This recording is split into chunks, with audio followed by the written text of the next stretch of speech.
Deuxième petite vidéo dans la série Numération et Opération qui va parler de chiffres, nombres ou nombre 2 et numéros. Donc, on a vu dans la petite histoire précédente qu'en mathématiques, on va utiliser des symboles qu'on appelle des chiffres, qui sont au nombre de 10, qui sont représentés ici. Nous avons les 10 symboles qui sont des chiffres. Ces chiffres, on va les utiliser pour représenter éventuellement des nombres 2. Alors ici, j'ai une série de collections d'objets, des objets différents, mais toutes ces collections d'objets ont quelque chose en commun. Alors, est-ce que vous pouvez deviner ce qu'elles ont en commun? C'est bizarre. Qu'est-ce que des cuillères ont à voir avec des pétales? Et qu'est-ce que des pétales ont à voir avec des noix?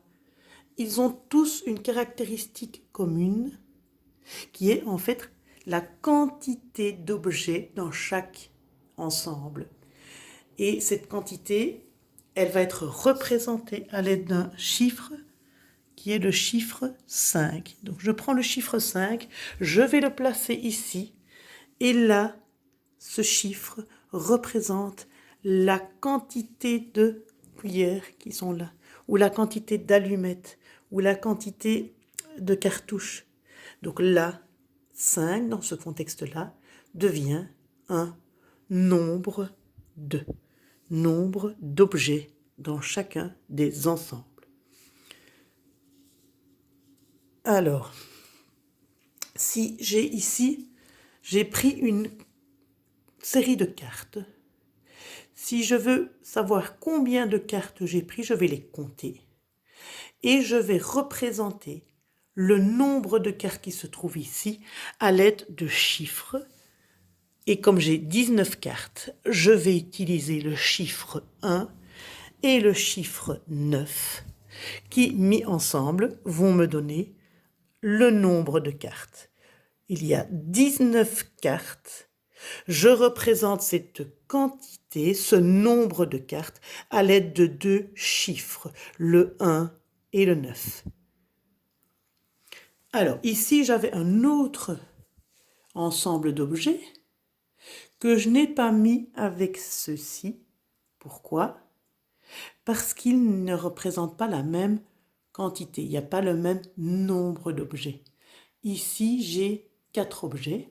Je vais donc prendre le chiffre 4. Je vais le placer ici. Et là, il devient un nombre d'objets, le nombre de petits œufs Kinder. Ici, j'ai un autre ensemble d'objets qui n'était pas avec les autres puisqu'il n'a pas la même quantité. Je vais compter combien il y a de petits cubes et je vais venir chercher le chiffre, ici, le chiffre 6, qui va devenir, ici, le nombre de petits cubes qui sont représentés. Donc voilà, ça c'est pour les nombres 2, qui ont été bien sûr représentés avec ces chiffres, que je remets ici.